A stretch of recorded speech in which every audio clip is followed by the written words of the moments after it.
کسی قسم کے نیٹو سپلائز بحال نہیں آپ کی پارٹ کی تشریح یہ ہے پاکستان کی ٹیریٹری جو ہے including its air space shall not be use for transportation of arms and ammunition to Pakistan.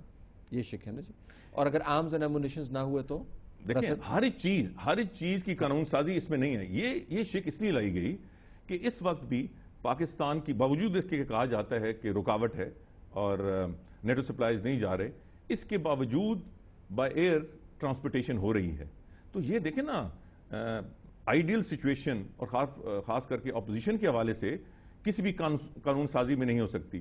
ہم تقریباً 1/4 ہیں پوری پارلیمنٹ کا. لیکن آپ نے کہا نا آپ نے رستہ روک دیا. میں صرف یہ جاننا چاہوں گا کہ رستہ کیسے روک دیا, اور میں ایک اور پروگرام میں یہ سوال اٹھا چکا ہوں, کوئی تسلی بخش جواب مجھے نہیں ملا, اور وہ سوال یہ تھا کہ کیا جو فیول ہے وہ الاؤڈ ہے یا نہیں ہے, فوڈ جو ہے الاؤڈ ہے یا نہیں ہے, ہومویز الاؤڈ ہیں یا نہیں ہیں, شنوکس کے پارٹس الاؤڈ ہیں یا نہیں ہیں, خیمے الاؤڈ ہیں یا نہیں ہیں, نان لیتھل سپلائز جو ہیں وہ الاؤڈ ہیں یا نہیں ہیں. میں آپ کی انٹرپریٹیشن جاننا چاہوں گا. آپ کہہ رہے ہیں کہ آپ نے سپلائز بند کروا دی, یہ چیزیں الاؤڈ ہیں؟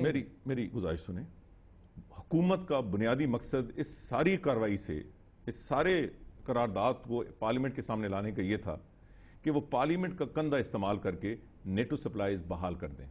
ہمارا موقف یہ تھا کہ ہم کسی صورت میں یہ کندھا فراہم نہیں کریں گے.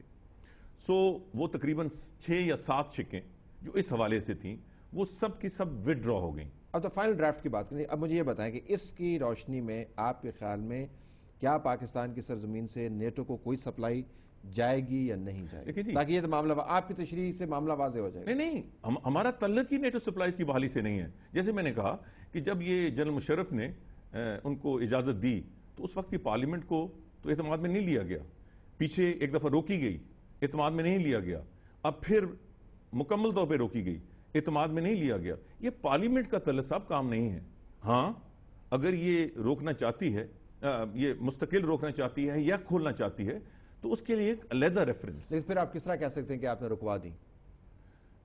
کیونکہ وہ پارلیمنٹ کو استعمال کرنا چاہتے تھے, ہم نے پارلیمنٹ کو استعمال نہیں ہونے دیا. اب اگر حکومت کا کوئی ایسا رویہ ہے تو اس پہ ہم پارٹی لیول پہ بھی, سیاسی طور پہ بھی اس پہ اپنے ہر پارٹی کے پاس گنجائش ہے. تو کاغذی حد تک رکی ہیں, فی الحال کاغذی حد تک, وعدے کی حد تک رکی ہیں. دیکھیں میری گزارش سنیں, 101 اور طلب صاحب ایشوز ہیں, اس کی ڈیفرنسیشن بڑی ضروری ہے. یہ جو فورن پالیسی آپشنز ہیں یہ کمپریہنسو نہیں ہے. آپ 101 آپ کہیں گے اس میں آپ نے جو ٹرانزٹ جو روٹس ہیں, جو ٹریڈ ہے بٹوین انڈیا اینڈ افغانستان, وہ آپ نے نہیں روکا. اس میں آپ نے یہ چیز نہیں کی. یہ دس از ناٹ آل کمپریہنسو. اس میں جو ایک بنیادی مقصد تھا حکومت کا کہ وہ پارلیمنٹ کو استعمال کر کے یہ نیٹو سپلائز کھول دیں گے, وہ ہم نے نہیں ہونے دیا, اور یہ تمام شکیں ہم نے واپس کر دیں. تو اب اگر حکومت نیٹو سپلائز کھولے گی تو آپ کی تشریح کے مطابق اس شک کی وائلیشن کر رہی ہوگی, یہی ہوا نا جی؟ پھر اس شک کی وائلیشن نہیں کر رہی ہوگی. کس کی وائلیشن کر رہی ہوگی؟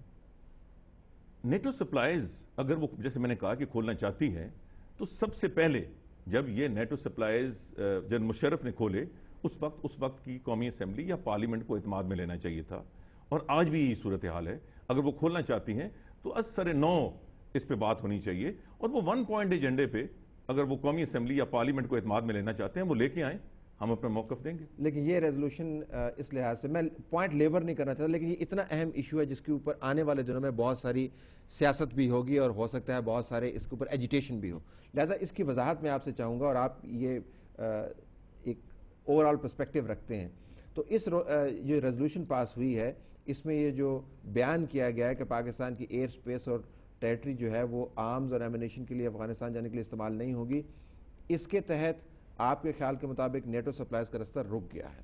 اب اگر حکومت اس کو جاری کرے گی تو یا پارلیمان سے پالیسی اپروو کروائے گی یا اپنی ثوابدید پہ جاری کرے گی, اس میں گنجائش نہیں ہے. نہیں, اس میں بالکل گنجائش نہیں ہے. اور دیکھیں میں تھوڑی سی یہ وضاحت کر دوں, میں ایک دفعہ پھر کہوں گا کہ ہماری طاقت 1/4 ہے پارلیمنٹ کی.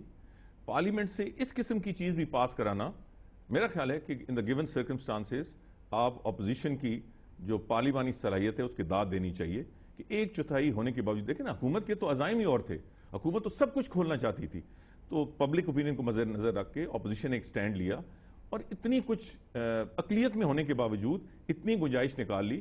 میرا خیال ہے کہ اس حد تک تو کم از کم پاکستان کی ایئر اور پاکستان کی زمین جو ملٹری سپلائیز ہیں اس کے لیے استعمال نہیں ہوگی, مگر اور سپلائیز کی بھی ہم نے اجازت نہیں دی, اور اس حوالے سے وہ جو ٹرانسٹ فیس اور باقی چیزیں طلب بھائی ود ڈرا کرنے کا مطلب ہے کہ حکومت نے ہار مان لی, وہ ریجیکٹ ہو گئی ان کی. لیکن مولانا فضل الرحمان نے بھی اس کے اوپر بڑا سٹینڈ لیا تھا. Your party was not the only one. We were the first ones to stand and لیکن فضل الرحمان صاحب نے بھی پھر ساری اپوزیشن نے, شیر پاؤ صاحب نے اس میں ساری اپوزیشن رول پلے کیا.